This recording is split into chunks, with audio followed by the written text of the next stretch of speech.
You all know what I'm gonna talk about in today's daily recap, and it's really the only news worth mentioning from last night. So, before I recap and talk about the All-Star game, let's just talk about this trade that just went down.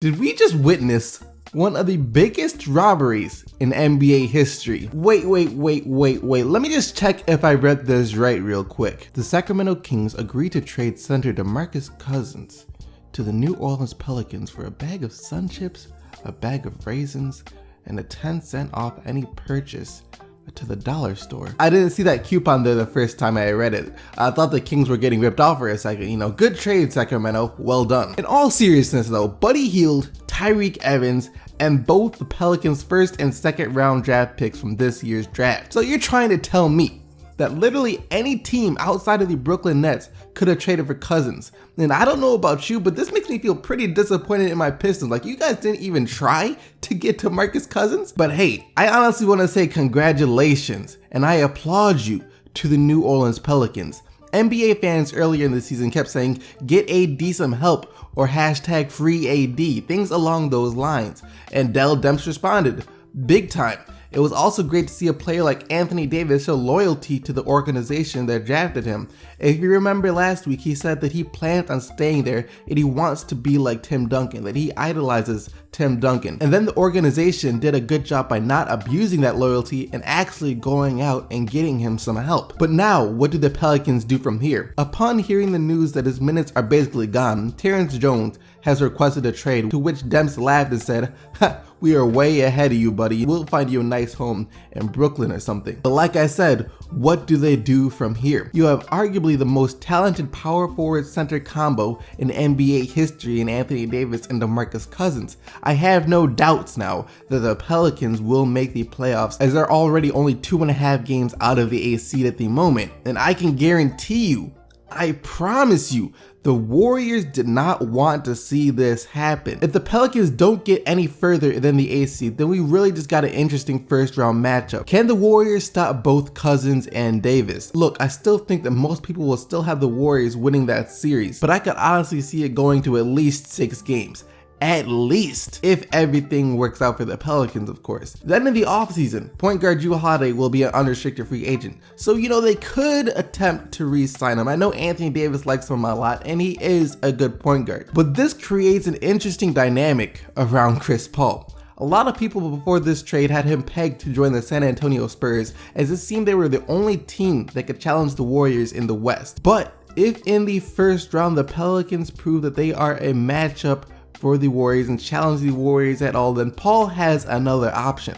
He could go back to New Orleans and be their point guard, giving you a lineup of Chris Paul, Anthony Davis, and DeMarcus Cousins. Then they would just have to find a couple of shooters on the wing, which won't be hard at all. I think JJ Redick, Chris Paul's current backcourt mate, is also a free agent this summer, so maybe they look at him as an option. You know, there's a lot of things the Pelicans can do right now. Just getting DeMarcus Cousins makes it that much easier for them to bring in even more players via free agency. And overall, I'm just happy this trade went down. You know, it makes things so much more interesting in the NBA. This is now another team that, if it works out, could really do some damage to the Warriors out west. Alright, so we looked at the Pelicans side, and you guys know that on this channel, when the trade goes down, we take a look at both sides. So now let's take a look at the Kings side. Now I went back in time and pinpointed the exact second the Kings decided that Cousins was out and Buddy Hield was their guy. Take a look. That there should be a technical call.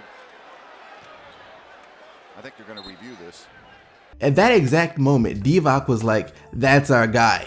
And of course they got him. Now I'm not sure what the Kings are gonna do. I guess they're gonna start rebuilding, but it's just like, you couldn't have gotten more for him? I mean, the first round draft pick you took most likely isn't going to be a lottery pick unless you think that the Pelicans won't make the playoffs somehow this year. And on top of that, you have to try and build a team now that can beat the Pelicans. This is why teams often trade players of DeMarcus Cousins' caliber to a team from the other conference. They don't want to build a super team in their own conference that they have to compete with.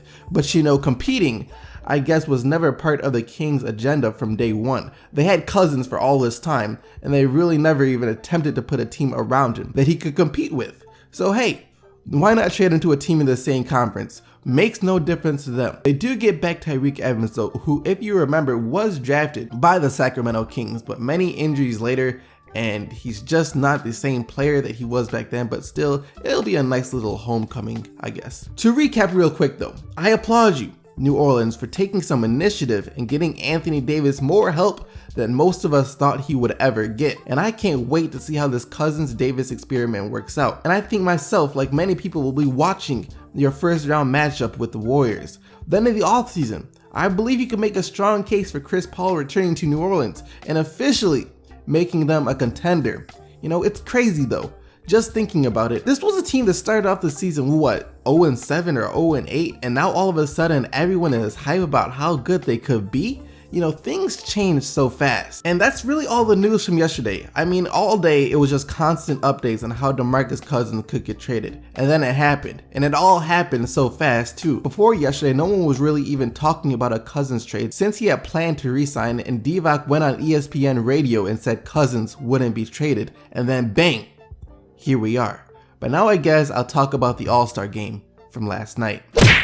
Another high-scoring All-Star game. Who would have thought? I know the general consensus on the All-Star game is that it's kind of boring, you know, no defense being played at all. And in the first quarter, there was literally like a 10-second stretch where both teams just made full court inbound passes that led to dunks. That was kind of like, you know, what the heck? But the game did have some interesting moments too, where I was like, okay, that was kind of entertaining. You know, seeing Curry lay down to avoid getting dunked on by Giannis, that was funny. You know, seeing the Western Conference players celebrate after the Westbrook-Durant alley-oop, you know, that was cool too. And then of course you had the Giannis lob over Curry. That was pretty cool too. Anthony Davis also broke the scoring record with 52 points, and that was something you could just see coming. A couple of guys almost broke it last year, so it was pretty much bound to happen this year. And AD, of course, would go on to win the MVP award of the All-Star game in New Orleans.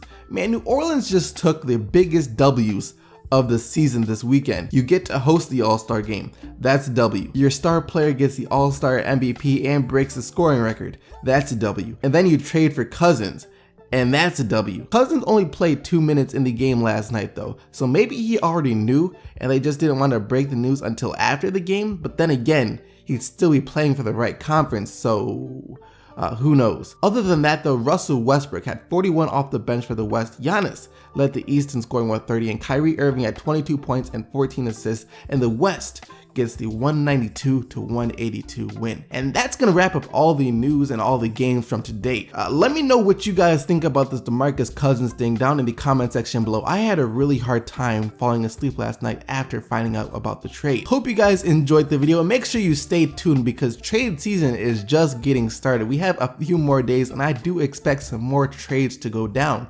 So subscribe to the channel if you haven't already. I make daily NBA videos like this where I talk about the games and then any news or anything else that happened throughout the day in the world of basketball. So until tomorrow, keep getting the buckets, Team SDC, and I'm out of here.